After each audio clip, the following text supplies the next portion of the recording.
WJTS News, I'm Charlotte Olson. Saturday evening was an eventful weather-wise as a powerful thunderstorm roared through the listening area.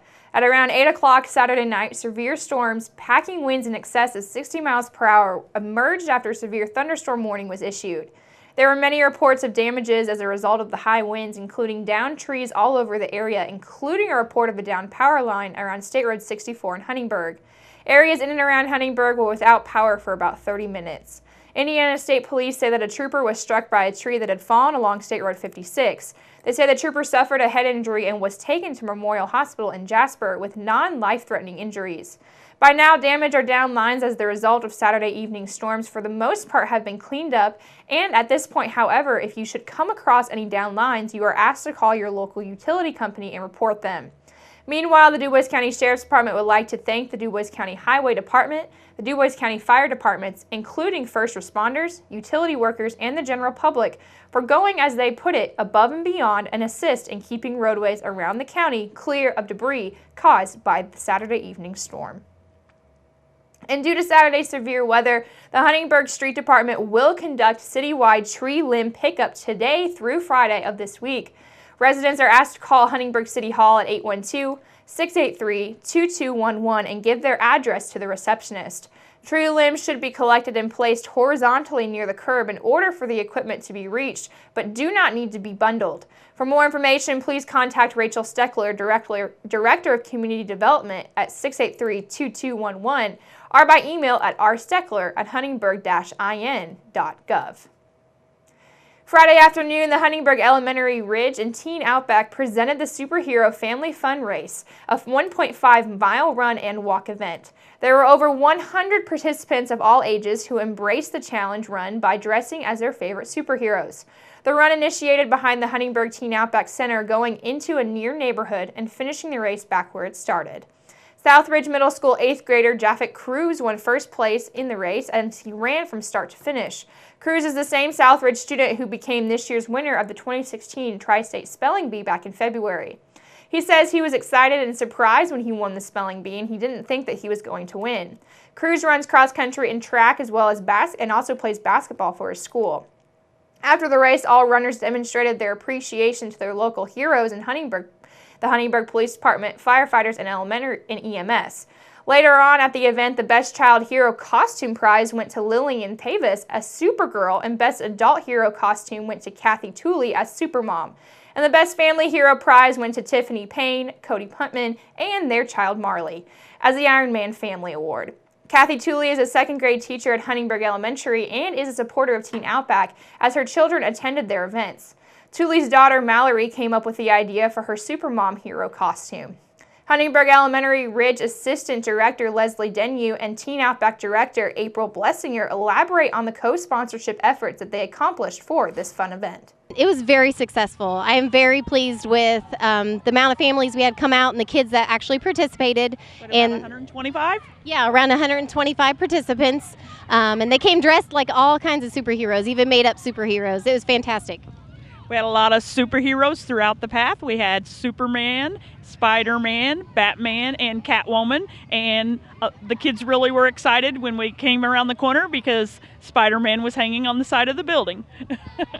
Teen Outback is one of the community partners within the Ridge program outreach. Their collaborations are efficient in providing a social outlet atmosphere for youth. Denyu describes why events like these have an impact on the local community. I believe it's important just because to get the community together, to get the kids involved and the families involved in the kids' lives, and just to show them our great community organizations like the Ridge Program and the Teen Outback, just to get them together and active and all for the cause of the kids. Teen Outback is open twice a month for 3rd through 5th graders and once for 6th through 8th grades, providing a wide variety of fun activities and themed functions. The Huntingburg Ridge Programs is an after-school program and preschool program who is currently taking enrollment registrations for their summer programs. The Superhero Fun Run event continued with indoor and outdoor activities, including games, and Sandy Trusty volunteered her time with face painting. Educators are an important part of our communities as legislators are always looking for ways to support them in the vital work they do in the classroom. This past session, the Indiana General Assembly passed bills that provide teachers with additional scholarship opportunities and, of course, ways to encourage students to enter the teaching field. House Enrolled Act 1034 renames the Minority Teacher Scholarship in honor of longtime Indiana legislator William Crawford. He served in the Indiana House of Representatives for 40 years and served as the chairman of the Ways and Means Committee. District 48 State Senator Mark Messmer of Jasper says that Crawford, who passed away last September, left behind a legacy of fighting for education funding and for equal rights.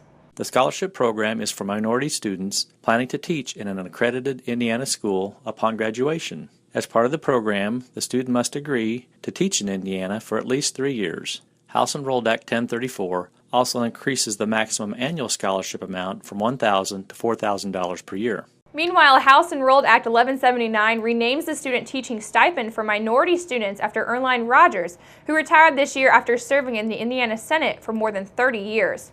She's a 38-year veteran of the Gary Public School System and was the ranking Democrat on the Senate Committee on Education and Career Development. Messmer says that the law also extends the eligibility for the stipend to minority students who participate in a school administration internship as part of the student's graduate degree program. He says that previously only students participating in student teaching could apply for the stipend.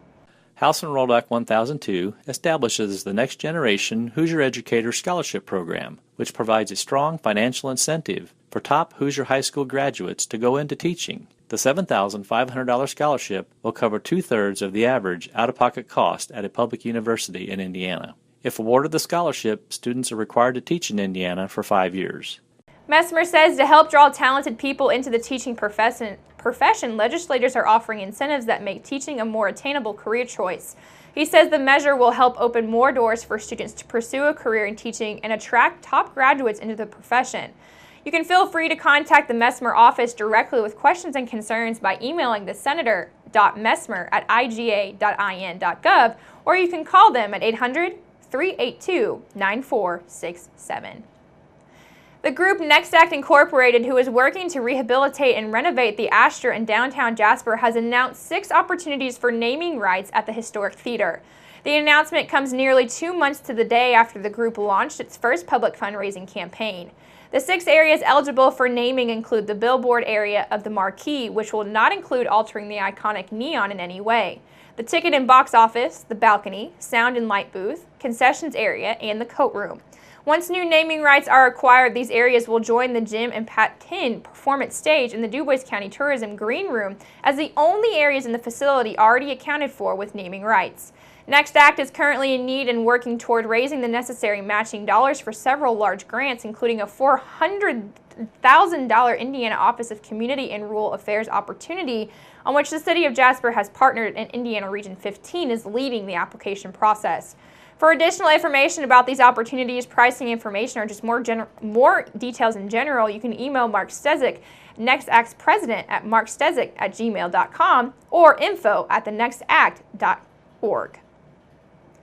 Make sure to keep it right here, because up next we'll take a look at your weather summary.